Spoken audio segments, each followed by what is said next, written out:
Hello, Psych 101 students. Welcome to Module 4, Learning Objective 9, where we will look at more on operant conditioning. So, let's begin. Okay.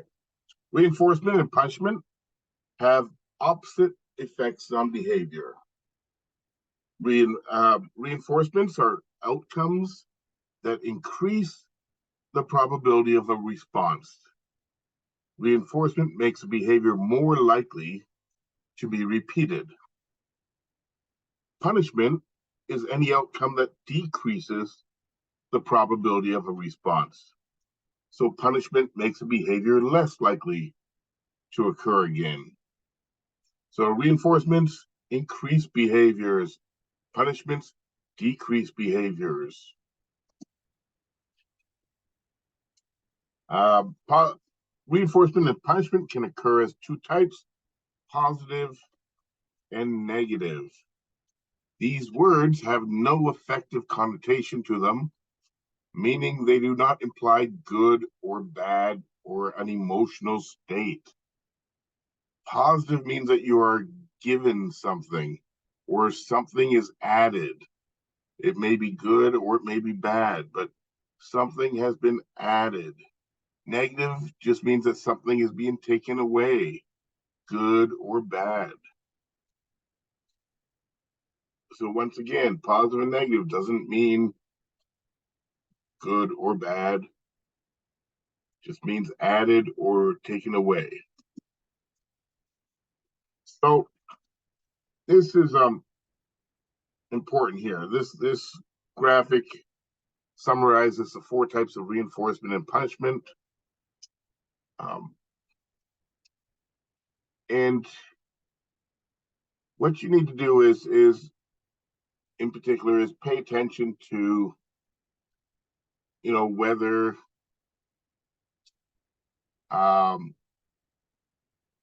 whether something is positive or negative, and whether it's reinforcement or punishment. This is it is asking yourself these questions: was something added or removed, and is the behavior going to increase or decrease? This is going to allow you to identify situations of operant conditioning and what type they are. So let's just go through these examples here. So positive reinforcement in A.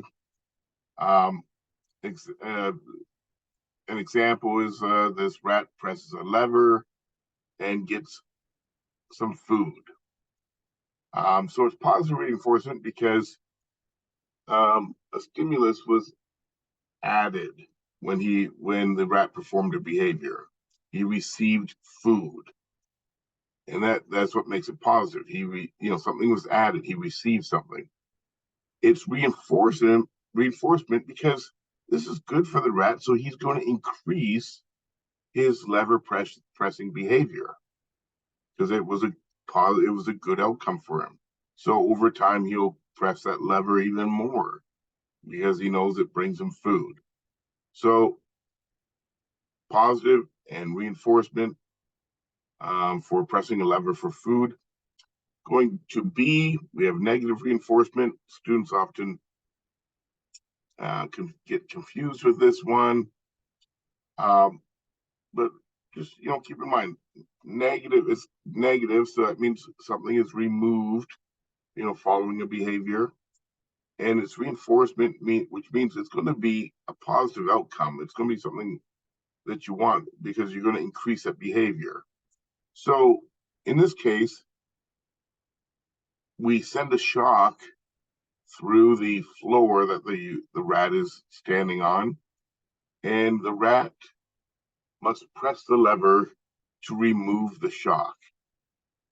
So this is also reinforcement because we're going to increase the rat's lever pressing behavior once again.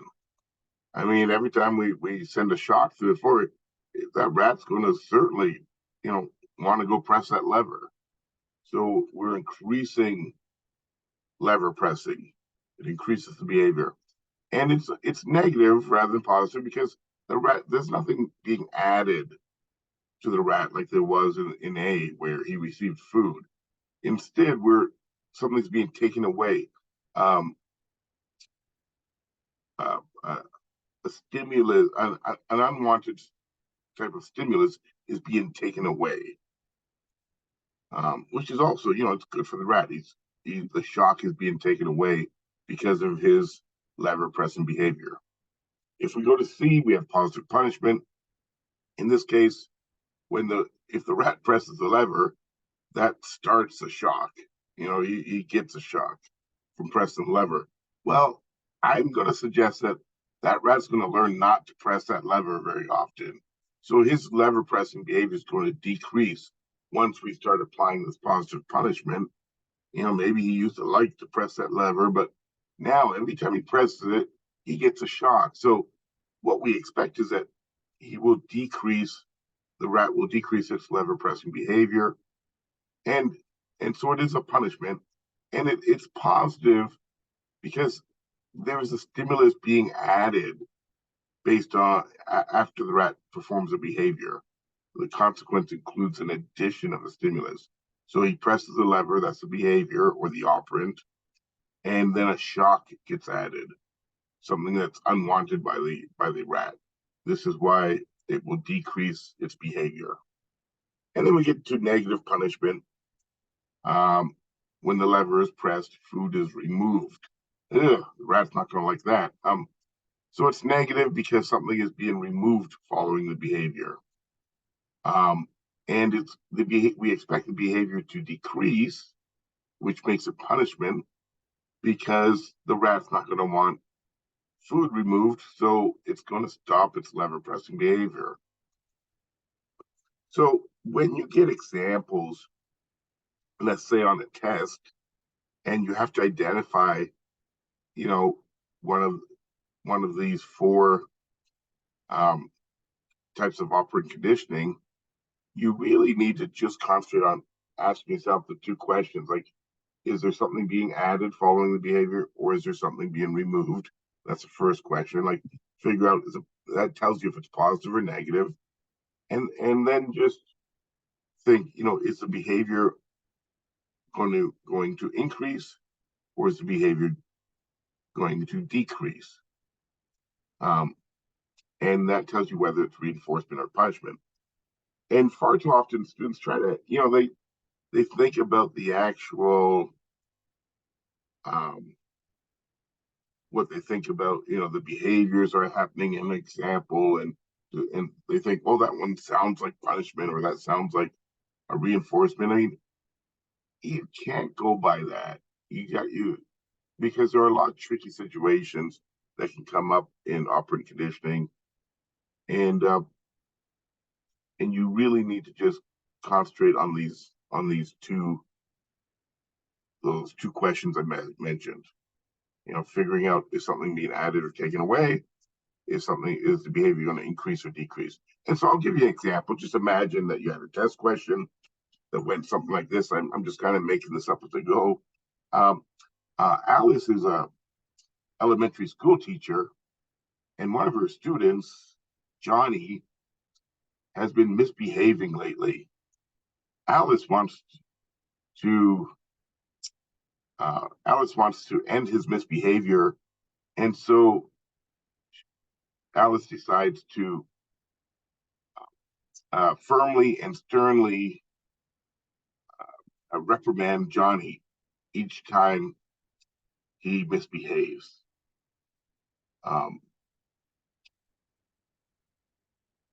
Surprisingly to Alice, Johnny has actually been since she started doing this. Johnny has been misbehaving even more lately. What type of operant conditioning is Johnny experiencing? And so, what this teacher is doing is using a firm voice to reprimand Johnny, and so she's believing that it'll decrease behavior. She's meaning it as a punishment, but is it a punishment? Well, we know from the question that Johnny's misbehaving has actually increased. So that tells us right away that Johnny's being reinforced. It doesn't matter that she's, trying to punish him. He's being reinforced because his behavior has increased. Is it positive or negative reinforcement? Well, um, he what? Oh, sorry, Johnny is receiving something. The um, the teacher addresses him every time he misbehaves. So she's adding something, like adding a reprimand is like adding something, just like praise is adding something. So adding something can be just words. So this is a situation of positive reinforcement. And most people wouldn't think of that right away. They think, oh, this is like some kind of punishment situation. He's misbehaving. The teacher's trying to correct it. But you have to just figure out those two questions I said. So he following his behavior, he gets something added. She gives him a reprimand. Johnny, sit down now. And we also know it's reinforcement because his misbehavior is increasing. And by the way, this actually happens. Um, if the reason why something like that may happen is, maybe Johnny comes from a home where he's completely ignored, and the fact that he's getting attention from this teacher may be really rewarding to him, even though she's trying to punish him in with her reprimands. It's like the fact that she's using his name and paying attention to him may be really rewarding to him, and so he's actually misbehaving more just to get her attention because he doesn't get any at home. And so this is why, like, you've got to do more than just kind of think on the surface what an example tells you. You have to look at behaviors increasing or decreasing, and is something being added or removed. Let's go on. We'll come to other examples later. Um, Both positive and negative reinforcement increase the likelihood of a given behavior. So I've already talked about some of this, so I'll go quick. Positive reinforcement is the addition of a stimulus to increase the probability that a behavior will be repeated. It's also known as a reward. So, an example would be an employee working harder after receiving a pay raise. So, they had an addition of a stimulus, which was the pay raise, and this increased their working behavior, which makes it positive reinforcement. Negative reinforcement, the removal of stimulus to increase the probability that a behavior will be repeated. So examples, this is a classic example, taking a pill to get rid of a headache. That gives you negative reinforcement. You're not getting anything positive. It's you're starting in a negative situation, and because your head's hurting, so you take some kind of pill, and it removes the headache. So something is being removed following your behavior of taking the pill. The reason it's reinforcement is you're going to do it again. If it works and it removes the headache, what we expect is that your pill taking behavior will increase. You'll do it you'll start to do it every time you have a headache. Okay, continuing. By contrast, both positive and negative punishment reduce the likelihood that a behavior will be repeated. Positive punishment, the addition of a stimulus to decrease the probability that a behavior will recur. Example is receiving a speeding ticket. So it's an addition because you received something from the officer. He handed you a speed ticket. So it was an addition. And it's punishment because, you are not going to like the ticket. So you'll probably be more careful about speeding and decrease that behavior. Okay, negative punishment, the removal of a stimulus to decrease the probability that a behavior will recur. Example, teenager loses driving privileges for speeding. In this case, something's being taken away. The first guy received something. It was an addition because he got a ticket. This one is losing something, losing driving privileges. So it's a removal of a stimulus. Well, that's what makes it negative, and it's punishment because um, this should reduce the teenager's speeding behavior. Positive punishment occurs when a driver receives a ticket for texting while driving. The driver becomes less likely to text while driving in the future. I'm just reading something from your text. Negative punishment occurs when someone loses driving privileges for texting and driving. The driver is less likely to text while driving in the future. The ticket is added, positive, whereas the driving privileges are taken away, negative. Both types of punishment should reduce texting while driving. Okay. So here's another look at those four types of operant conditioning, and just using slightly different language and examples here. So positive reinforcement here is being portrayed as do it again, which is the same as we expect the behavior to increase. Negatively, or sorry, not negative. Punishment is being portrayed as don't do it again, which would be a decrease in behavior. So this is the same as what we learned earlier, just different wording. Positive is adding something, either good in the case of reinforcement or bad in the case of punishment, or sorry, good in the case of positive reinforcement, bad in the case of positive punishment. Or if it's negative reinforcement or negative punishment, it's taking something away. Either takes something bad away for negative reinforcement or takes something good away for negative punishment. So hopefully these would all make sense. This little kid in the first box, he drank all his milk. He gets to play in the sand. Oh yeah. So he's getting the addition of something good. He's getting sandbox time. And so we expect that he will drink his milk next time as well. Going down, negative reinforcement. This guy's taking garbage out of his house, I believe, and I don't know what the picture is suggesting, but and putting it outside in the trash. So he's taking something bad away. He's getting rid of stinky trash that was in his house. Now he's putting it outside, is what I'm thinking is happening. So that's negative. Something's being removed, the garbage from his house. But obviously he's going to like that, so he's more likely to do it again. Okay, let's just keep going. Positive punishment up on top right.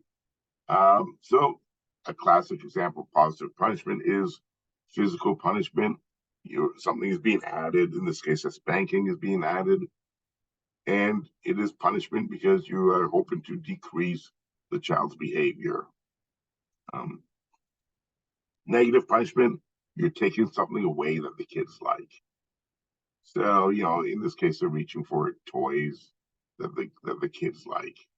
So you take away something that they normally would be playing with during the day, and this should hopefully decrease the negative behavior that led to this punishment. Okay, so here you get to, I'm going to, kind of test you. We're going to look at 5 situations.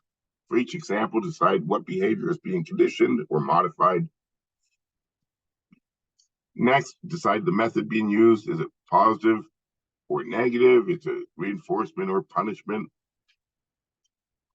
I'm going to go through this fairly quickly. So if you actually want to think about these, I would suggest you just pause the video before I start going into the answer. So if you want to do it yourself, pause right now. This first example is as a woman. I don't know. I didn't write these. I don't know why. As a woman, anyone could wear makeup, but whenever you wear makeup, people give you more attention. So is something added or taken away? Something is added. She's getting more attention. And I'm assuming that this woman likes attention, and which is maybe why she's wearing makeup. So This would be a positive for her. So I would expect that her behavior is going to increase. She's going to wear makeup more often because of this attention. This would make it positive reinforcement. It's reinforcement because she'll increase her behavior. It's positive because she's receiving something, attention. Next example. You're stopped at a light and do not notice it has turned green yet. The car behind you blasts its car horn at you and only stops when you begin to drive forward. Once again, you may pause now if you want to try to figure it out. Okay, so that driver, so you're the driver in front. All of a sudden you hear this horn blasting from behind you. That horn is a aversive stimulus. It's not something enjoyable. And by driving forward, it causes the horn to stop. So once you start driving forward, that's a behavior you do. It has a consequence of stopping that horn noise. So think about that. Is something being added or taken away? Well, your behavior led to something being removed. That loud horn noise. And is it reinforcement or punishment? Well, it's a good outcome for you. So, you're probably going to do the same thing next time you hear a horn. You'll want to move ahead quickly so the person stops the horn. So this is a case of negative reinforcement. It's reinforcement because it's a good outcome and you'll increase this behavior, but it's negative because you're not getting anything positive.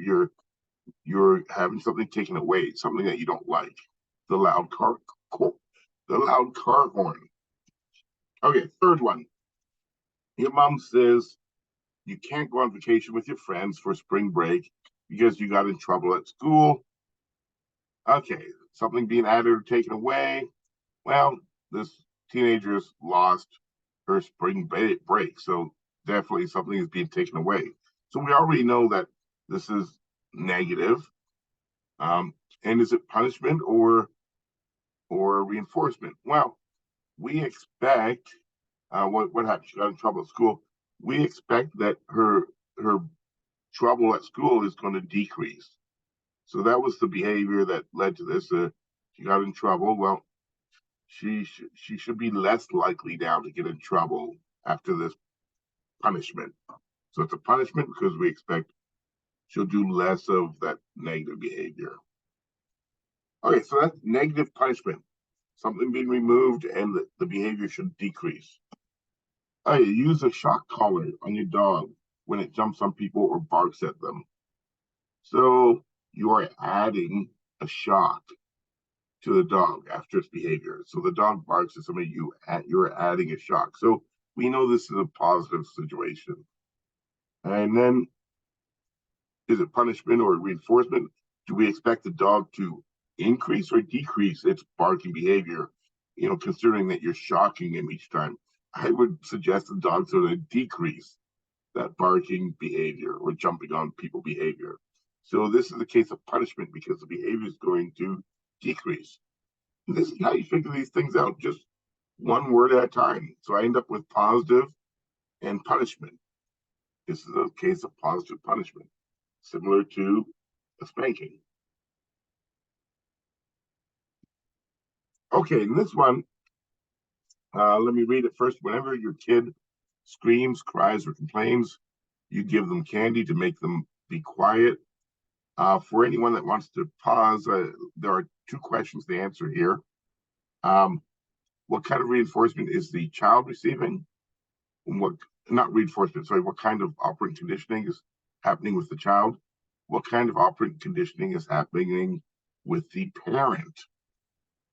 So the kid screams and cries, the parent gives them a candy to make them quiet. So let's start with the child. The child does a behavior, screaming and crying, and that behavior leads to them receiving something. They get a candy out of it. So that's an addition. So we know this is a case of positive And it's, does the kid like candies?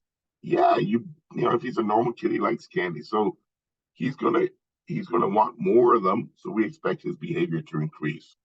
So by the parent giving candies each time the kid cries, the child becomes more and more likely to repeat the behavior in the future. This is a case of positive reinforcement. You keep reinforcing the child's screaming behavior, and so they're going to increase it over time. Well, is the parent being conditioned? Well, certainly. So in this case, the parent hears the kid crying, and so they do a behavior, given a candy, that has the outcome of quieting the child. So for them, something was removed due to their behavior. Their behavior was to give a candy, and all of a sudden, oh, he stopped yelling or crying. So the loud child's noise was removed. So already we know it's a negative situation. Um, are you more or less likely to do it in the future? Well, it's a good outcome for the parent. It's like it worked. If the kid quieted, it makes it that you're more likely to do it in the future. So this would be a case of negative reinforcement. You did a behavior that removed an aversive stimulus, and you're more likely to do it in the future. So this is a classic case of what happens a lot with parents and kids. Um, and it goes on in supermarkets and things like that, where the child's crying for a candy bar, or and the parent finally just gives them one to to quiet them. I mean, both parties are being reinforced to reenact this again. The child is more likely to throw a fit, or to cry or ask for the candy bar again, and the parent is more likely to give in. And as this parent did, giving candy, or if or buying them a chocolate bar at the store, um, each time you do it, it becomes more likely that you will repeat it. And so, you know, this is the problem. We expect that scenario is going to play out, more and more over time, unless the parent starts to behave differently. Okay, let's go on. Schedules of reinforcement refers to the pattern of delivering reinforcers. There are different patterns in which you can deliver reinforcers. We're going to look at different schedules of reinforcement. And we'll begin with the simplest one, which is known as continuous reinforcement. Behavior is reinforced each time it occurs. It's conceptually simplest. You would have to be given a lot of reinforcement sometimes, but anyways, so every single time the the whatever child or animal or whoever produces the appropriate behavior, you reinforce it. It produces faster learning, because that child or that animal, they like receiving reinforcement, so they're going to be sure to keep doing that behavior. It's less common in real world situations, though, because rarely can we always be there when another person, whether it's an adult or a child or an animal, when they perform the behavior, it's hard to be there every time to reinforce each incident. Um, okay, partial reinforcement is more common in real world situations. Behavior is occasionally reinforced, but not every single time. Like the the effect of partial reinforcement on operant conditioning depends on the type of schedule used. Um, and these schedules come in pairs. So I'm going to talk about the first two: fixed versus variable. A schedule is either going to be fixed or variable. Fixed just means that the schedule is predictable. Variable means it's unpredictable. So these first two refer to the consistency of administering reinforcement.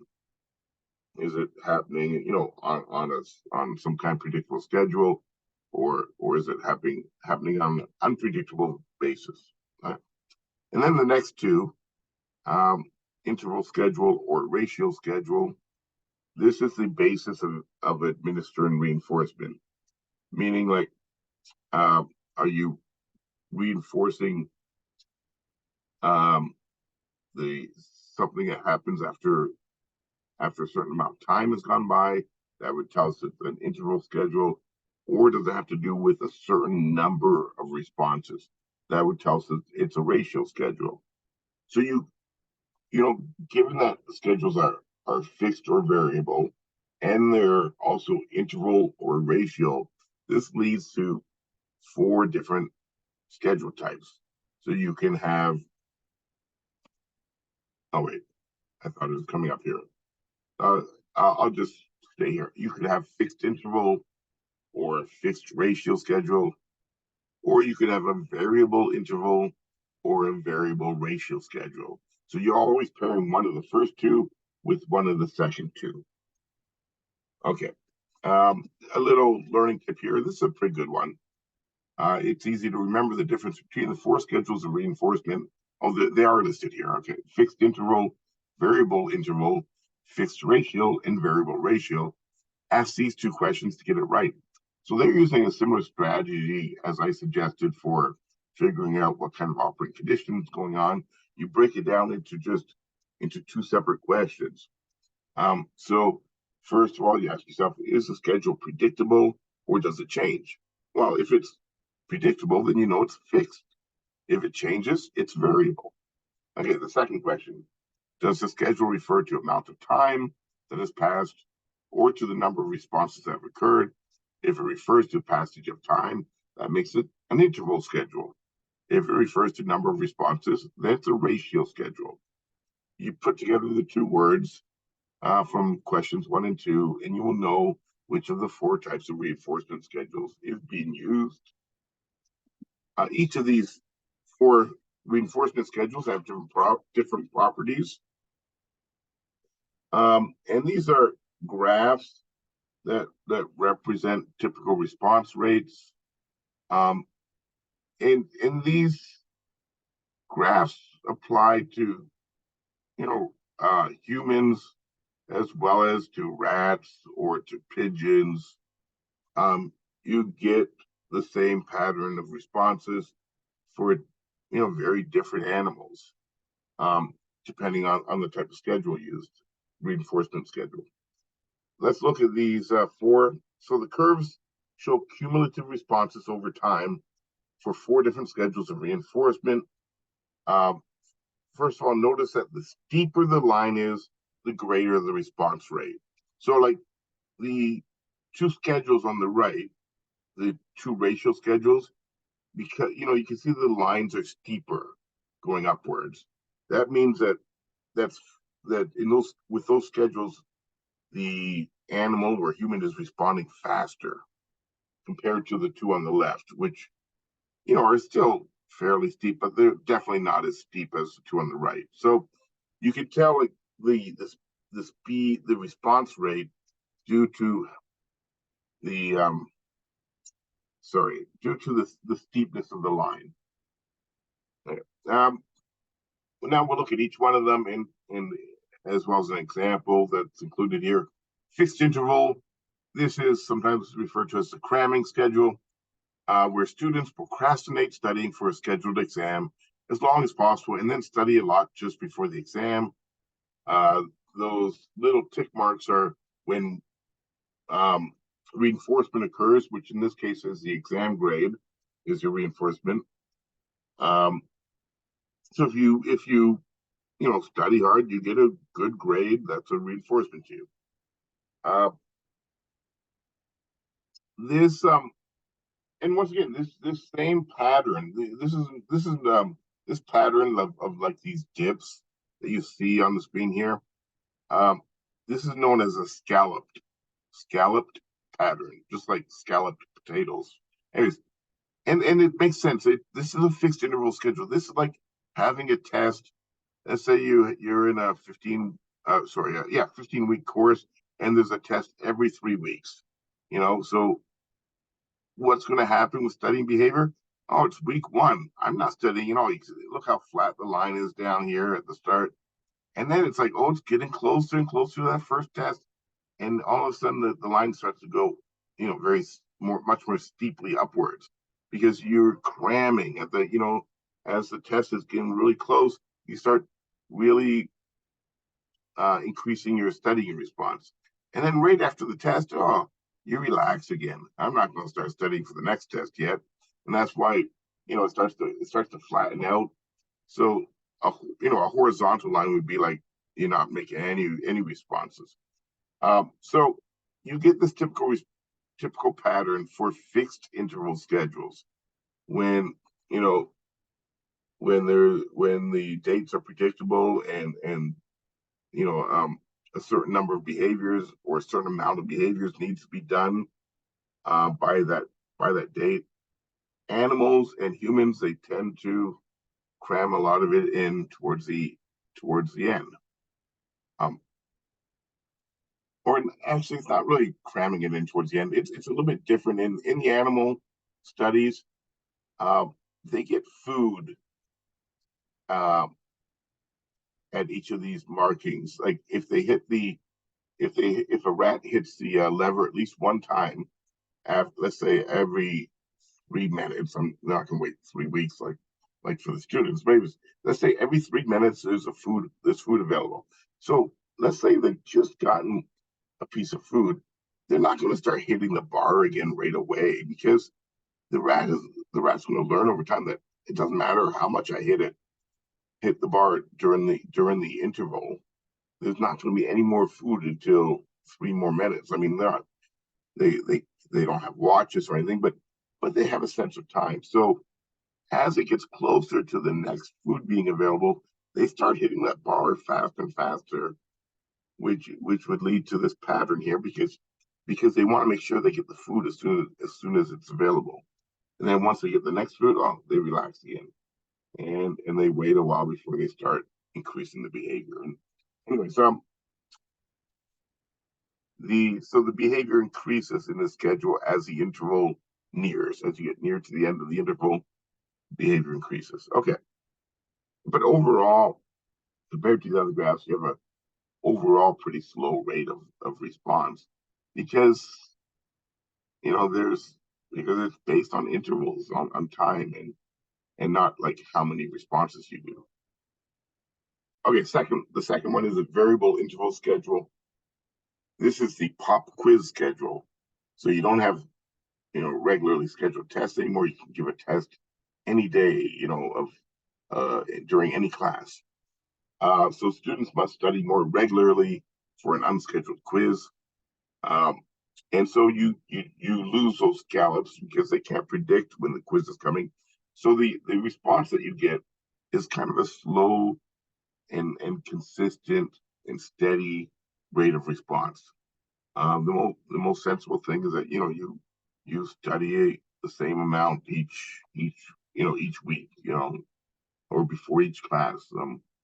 And this is what you see in the behavior. Um, okay. And by the way, you get the same pattern with if rats are on a variable interval schedule and they don't know when the next food is available, they don't go really fast because because it's based on time, they learn to just kind of go at a slow, steady rate, keep hitting that lever every now and then, like kind of do, do, do, do. They could be going, da, da, da, da, da, da, but it wouldn't help them. All they have to do is hit it once whenever the unknown interval comes up. So they just go at a slow, steady rate. It's just like the studying of students. So we see these nice overlapping consistencies between animals, showing the same patterns as humans with these reinforcement schedules. Okay, the third one is fixed ratio. So now we're getting away from interval schedules. This fixed ratio means that you have to do a certain number of behaviors, and then you get your reinforcement. So they sometimes call this the coffee card schedule. So you've got that coffee card where if you buy 10, number 11 is free. And so that would be a fixed ratio. You have to, every 10 coffees you buy, you get one free one. Right? So it produces consistent responding, and then a small burst of responding as a person gets um, close to earning a free cup of coffee. The reinforcer is the free cup of coffee. Okay. And what you see is if you look closely, after each cup of coffee that they earned, the line starts to flatten out a little bit. And this happens with animals as well. It's kind of like, I made it. And so you take a little break. Okay, I don't need a coffee like right away again. And animals like will take a little break, they want more food, but it's not a long break. They take a short little break right after they receive each reinforcement, and then they start again at at at a fairly high level. This is a steeper graph than the first two because speed matters. If you go faster, you're going to get more. If you drink coffee faster, like I'm going to drink 5 cups a day. Well, I'm going to get a free one every 2 days. Like, so the more of the behavior I do, the more reinforcements I get, and this is what leads to the steepness of the graph. Once again, just slight pauses right after you make the milestone each time. And then finally, we have the variable ratio schedule. This leads to the fastest rate of responding. This is known as a slot machine schedule. It produces robust responding because gamblers never know how many times they must pull the lever before winning. So this one also, it depends on speed because the more behaviors you do, the more reinforcements you're going to get. The difference between this and the last one is that you don't know when they're coming, and so you don't really see the characteristic pauses because animals want to get started right again because it might be a while before the next one's available. It's like, oh, sometimes I only have to do like 10 behaviors and I get reinforced, but sometimes it's like 100 behaviors in between reinforcements, and so this is what can happen with a variable ratio. So you don't get those little pauses because you want to get to the next one in case it's going to be a long wait and you have to do a lot of behaviors. Um, and okay, I think that's enough for that.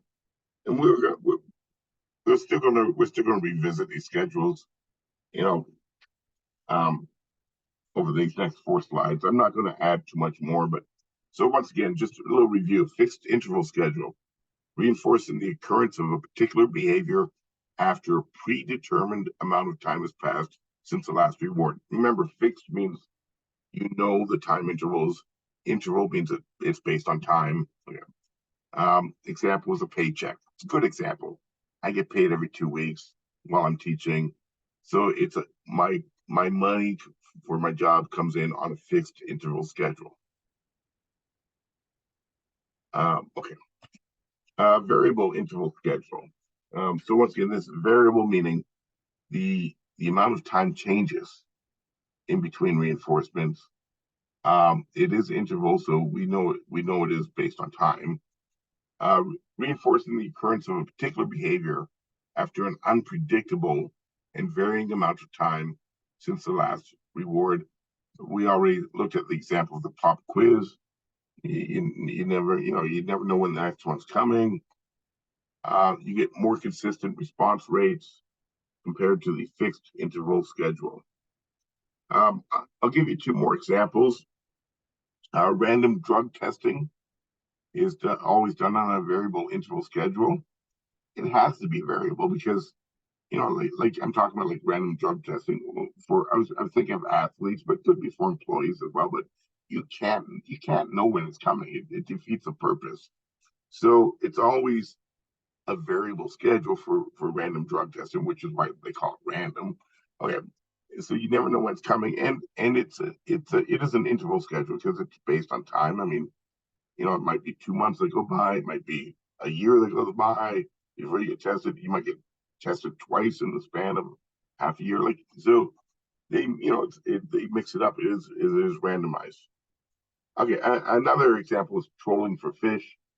If I don't know if people are familiar with trolling, probably, but so you're in a boat that's moving very slowly. You throw your line out the back, and you just kind of you leave it in the water. So like you're moving along and it's dragging behind the boat, the slow moving boat. So it is an interval schedule because you're not doing behaviors over and over. I'll get to casting fishing in a little bit, but this is just like you just throw it out once and then you're waiting for a fish to grab it. And so it's all based on time. It might be an hour before you catch a fish. It might be 1 minute, and you'll get a fish right away. So you don't know when the reinforcement's coming. So that's why it's variable and it is based on time. I'm not doing a certain number of behaviors. Okay, fixed ratio schedule, reinforcing a particular behavior after that behavior has occurred a predetermined number of times. So it's fixed. We know how many behaviors need to be done before you reach the reinforcement, and its ratio, which refers to that it's based on number of behaviors and not time. So an example is being paid by the completed task, which is often called piecework. I did that once when I was a teenager, and a friend of mine and myself, we would work. Just you believe it or not, we had to screw nuts onto bolts, and we'd be doing that like all day long. It was just me and him because we'd work on weekends when the factory was closed. His father owned the factory, and we would like do these huge boxes of them. It was just, I mean, we'd have music playing. I mean, it was still pretty boring, but you get paid in our case, like you get so many dollars per pound of nuts and bolts that you end up screwing together, and but that's piecework, and it's a ratio schedule. If we work faster, we're going to make more money. We're going to get more reinforcements, and it's fixed because there's a fixed rate. Okay, it often yields better response rates compared to fixed interval, because ratio schedules, you know that if you do more behaviors, you get more reinforcements. Okay, variable ratio schedule, reinforcing a particular behavior after the behavior has occurred an unpredictable and varying number of times. You don't know how many behaviors you have to do before you get reinforced. The example I talked about before was the slot machine. You never know when you're going to win. And this is also where casting for fish comes in. So let's say you're standing on the end of the dock, fishing off the end of the dock, you cast and you reel it in, you cast, you reel it in. The more of these behaviors you do, the more likely you are to catch a fish, and the more reinforcements you can expect to get. So it is advantageous to do more of them and to work at a fairly quick pace, and you'll gain more reinforcements. But it's variable. You could be doing it for hours and not catch a fish. You don't know like how many times it's going to take. You may catch 2 fish in the first 10 minutes. Who knows? Okay. Okay. That's it for those schedules of reinforcement. Now we'll look at what's called the partial reinforcement extinction effect. The behavior lasts longer under partial reinforcement than under continuous reinforcement. So I'll try to explain this. Actually, I need to pause the video just 1 second. Okay, I'm back. So the problem with a continuous reinforcement schedule is that sooner or later, they tend to break down. I mean, like you can't go a lifetime and get reinforced for, every time you perform a certain behavior. I mean, I don't know. Imagine I'm a parent and I got a little kid and I want him to start tying his shoes every time he leaves the house. So I start offering him a quarter. I don't know, let's say quarter each every time he ties up his shoes before he leaves. I give him a quarter, and I make sure I do it every single time. And eventually that kid's gonna start growing up, and like maybe I keep it up because I don't want him to stop. So even when he becomes an older child, I keep giving him a quarter for tying his shoes, and he becomes a teenager, and I give him a quarter every time he ties his shoes, and then he goes off to college, and I'm not there to give him quarters anymore. And what ends up happening is I see pictures of him in college, and every picture his shoes are untied. And because as soon as the system breaks down, the the tendency is for the organism, human or animal, to stop the behaviors because they're used to getting a reinforcement. And when the reinforcement stops for one reason or another, then they tend to stop the behavior. Um, that doesn't happen with a partial reinforcement schedule because with partial reinforcement, you're used to not receiving the reinforcement, during certain behaviors. It's never been every time, and so you can go longer, without getting a reinforcement.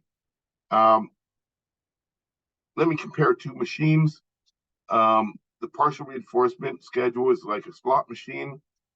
If you go and play a slot machine, sometimes you hit bad runs.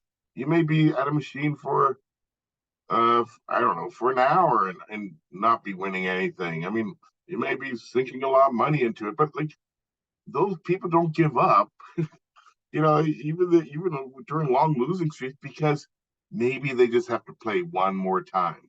You know, you become used to going long periods without reinforcement on a partial reinforcement schedule because they're inconsistent. They just come now and again.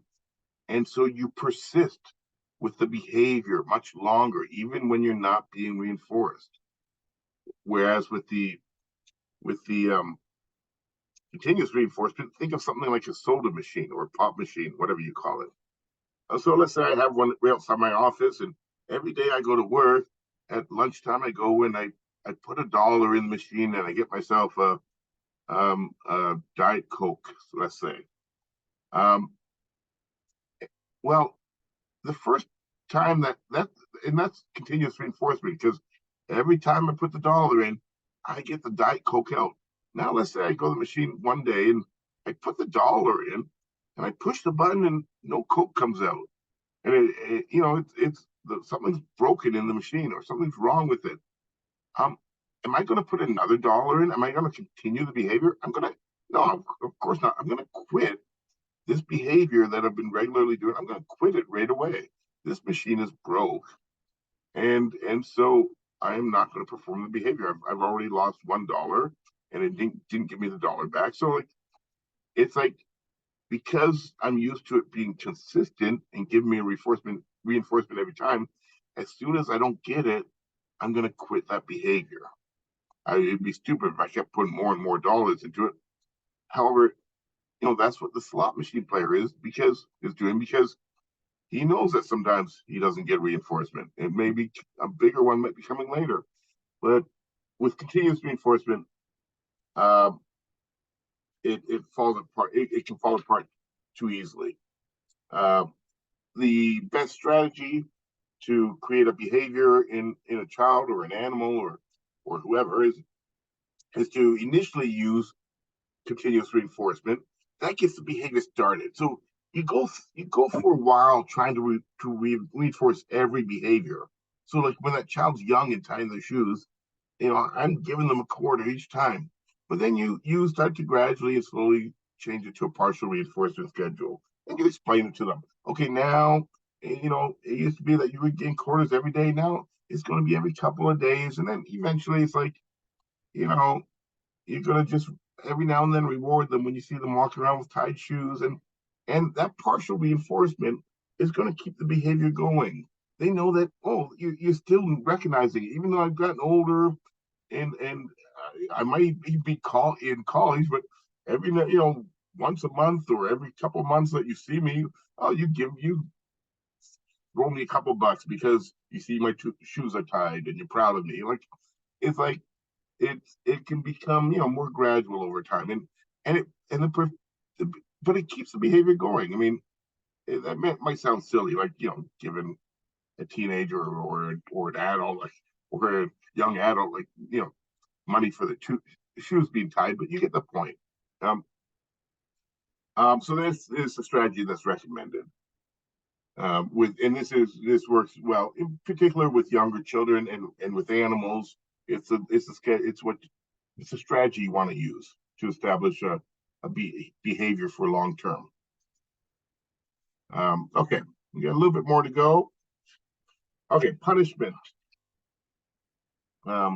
Parental punishment is often ineffective. To be effective, punishment must be reasonable. Add the word consistent as well as another point. It needs to be reasonable, it needs to be consistent, it needs to be unpleasant. And unpleasant doesn't mean, savage spankings or beatings. It's just the organism, whether it's an animal or a human that's being punished. You gotta know that it was a punishment. You can't be like, oh, that was a punishment. Like it's gotta, oh, it's gotta hurt a little bit. And when I say hurt a little bit, I don't necessarily mean physical hurt, but it's like, oh, okay, yeah, it's a little, that's bothersome. I don't like that happening, and I don't want it to happen again. So I'm going to change my behavior. So it's going to be unpleasant enough to make the organism want to change. Okay, applied immediately. So none of this wait till your father gets home. You lose so much of anything that good that can come from punishment when you don't act in the moment. Um, the closer you can get to applying a punishment right after negative behavior has taken place, the better the learning that's going to take place. We're not that much different from animals. Are you going to wait like hours to punish a dog for peeing on the carpet? I mean, do you think it's going to do any good? You think the dog's going to know why they're being punished hours later? Well, you may say, well, humans are different, but we're not like down deep. Like, yeah, sure, we have memories, and you could say, oh, this is for what you did earlier today, but it's still not going to have the same effect. If you punish animal or human right after they did the negative behavior, it is the most effective. So immediate. And finally, clearly connected to the unwanted behavior, the person must clearly know what they're being punished for. Make sure to also reinforce the more correct desired behavior, but they have to know. Like you can't give a punishment and have a child walk away saying, "Well, gee, what was that? I can't remember like what that punishment was for." Like it does less than nothing. Then it's very harmful, um and so it should be there should be talking that goes on with any form of punishment that's applied. It, punishment is not something you do out of anger. It's something that you do. If you use punishment, it should be because you're trying to improve the life of your child and in the long run. And so this is to do that correctly. There needs to be discussion that goes on. Okay, let's go on. We've got more to say. Positive punishment is often ineffective. Okay, remember, positive punishment is like spanking, physical punishment. Um, Here are some of the reasons. It's often ineffective for at least three reasons. Uh, it is sometimes wrongly applied after behavior that is actually desirable. And I hate this one. Like let's say you punish a child that comes up to you and says, I'm feeling really guilty. I was playing in the basement and I was throwing a ball around and it got away from me and it hit I don't know, it hit a lamp that fell over on the floor and broke. I feel really bad about it. I threw the lamp out a couple of days ago, and no one noticed, but it's bothered me, so I thought I'd tell you. Like, imagine a child doing that. Like, this saintly child is. I know they shouldn't have been playing ball and breaking the lamp, but this child, what a great attribute that they had wanted to clear the conscience and came and was completely honest with you. The last thing you should be doing at this point is punishing this child. They just should, like, what's more important, to have an honest child or one that doesn't play ball in the basement? I mean, like, think of priorities. So this is one of the problems with punishment sometimes. Like, if the child, is it does something admirable, like being honest and fessing up to something, like, you got to give them a pass. You can still verbally tell them, well, I don't want you playing in the basement anymore, or because of those lamps, or whatever. But don't harshly punish them in any way when they've done something admirable, and make sure actually that you praise them for coming forth and being honest. Okay. Um, yeah. Secondly, it may be ineffective. It leads to negative emotions, such as fear and anxiety. And this is particularly often towards the actual punisher. Um, and thirdly, it fails to offset the reinforcing aspects of the undesired behavior. So I got a little bit to say about this. Uh, if a child if a child continuously does a negative behavior, even after being punished each time, then there must be something very rewarding about that behavior they're doing. More so that it's like it's giving them more reward than the punishment is harming them. So I don't know. Let's say you catch a child scribbling on the wall, and it's like, oh no, I gotta clean that, and um, and you punish them, and then if a day or two goes by and they're doing it again, and you punish them, and then another day comes by, and a couple of days later, and they're on the wall again, and I mean, you need to pay attention to this. This is something that it's obviously very rewarding, the behavior. So you need to address that aspect of it. Don't just like keep punishing them or start punishing them harder. That's not the problem. It's like this kid wants to draw. Like maybe they have nowhere else. I mean, buy them a blackboard or a sketch pad and make it their very own. And that wall behavior, that's the good solution. The wall behavior is going to stop them. Like, this is what I did with my daughter. She drew on the wall, so I got her a blackboard, and she never drew on the wall again. I mean, like, it's we often turn to punishment solutions right away, and there's often much better ones. And so, if when you see a behavior continuing, it means like, you might not be able to stop that behavior, so you might want to redirect it in some way. Let me give you an example of teenagers. Let's say you're teenagers, you find out that they're doing drugs, or I don't know, they're having sex, and you're really concerned about that behavior. I mean, like, and like you maybe you start out by doing some punishments, like you ground them because you found out they were doing drugs or something like this, and you find out they're still doing drugs. Like, you're not going to win this fight. I mean, the drugs might be great for this teenager. Like, or the if they're having sex. I mean, being grounded every now and then is not going to stop a sexually active teenager. Like, so there's other solutions. Like, what I would do, if I mean, personally, is I would tell my tell my teenager to come and do these behaviors in my house. If they're going to do them anyways, and that it seems like I can't punish it out of them, or not that I would even try, but if I had tried, like, I would say, let's do it in safely. I don't want you wandering the streets or going in back alleys to do drugs. Like I mean, if you don't smoke pot, like, come or whatever. I wouldn't want anything harder than that in my house, but you know, do it. Come do it here and be safe. Or if you're having sex, don't do it in car. Like, you're a teenage.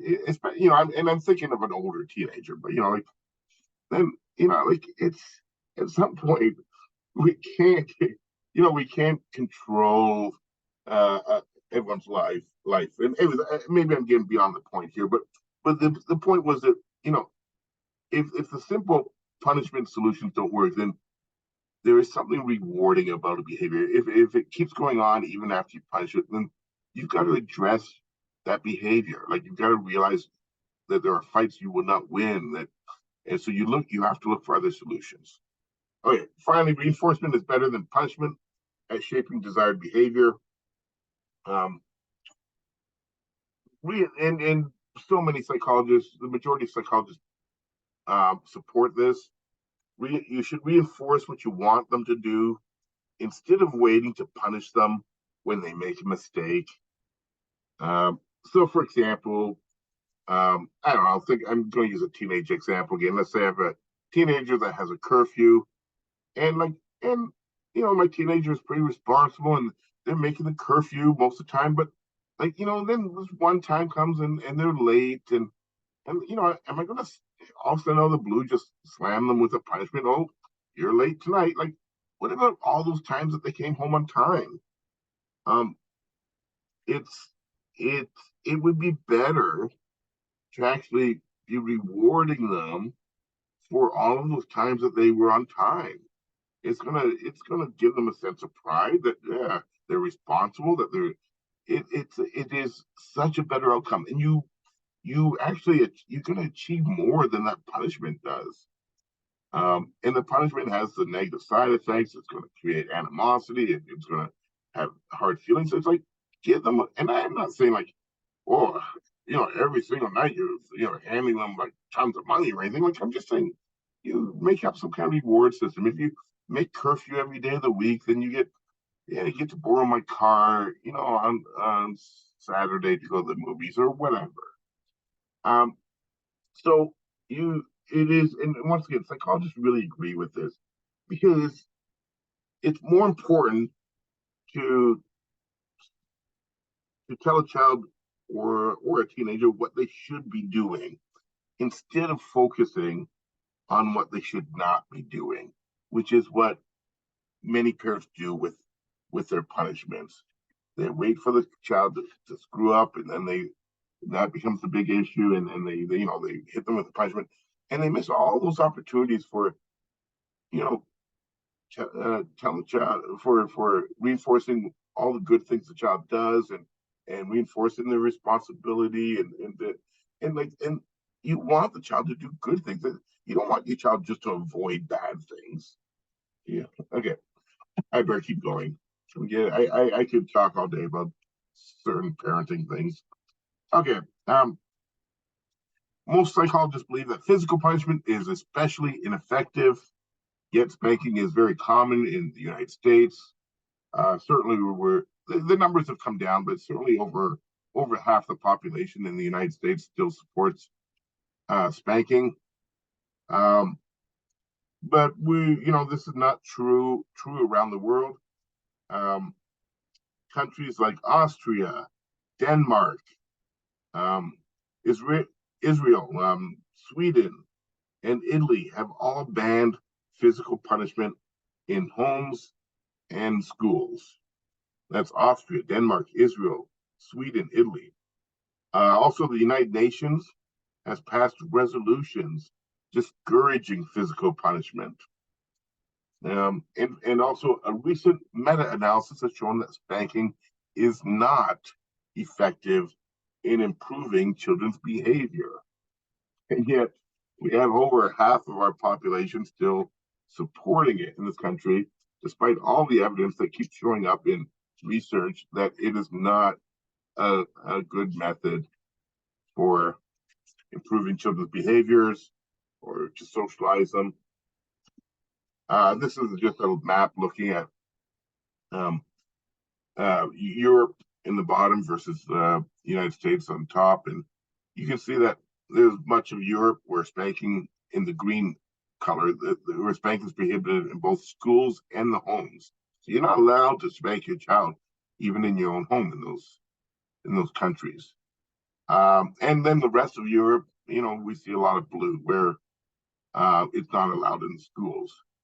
But in the States, we still have half of our country where, you know, your child can be spanked in schools, which I personally think is ridiculous. But once again, that's my opinion. But a lot of evidence supports that. Once again, that it is not the best kind of method to use to improve child behavior or to improve their lives. Okay, let's go on. 4 more slides. Spanking is associated with negative outcomes and mental health problems. These have all been shown in research. It can lead to more aggression and antisocial behavior, lower self-esteem, negative relationships with parents, and it teaches the child that violence is appropriate. It's not surprising that more that children who are spanked versus those that aren't are much more likely to end up being more aggressive as they get older, because they've been taught that that's a method to use to control behavior. Okay, negative punishment is more effective compared to positive punishment. Once again, positive punishment is like spanking. Negative punishment is taking things from the child. So things like timeouts, taking away cell phones or internet access. And psychologists agree that reinforcement is even a better way to teach or shape desirable behaviors. I already kind of mentioned this. Punishment is only effective at stopping a behavior. When you use a reinforcement method, you're teaching them things that they should do. You're teaching them positive behaviors. You're not just saying, don't do this, don't do that. Okay, let's go on. And I'll tell you, life's a lot easier if you can do it successfully.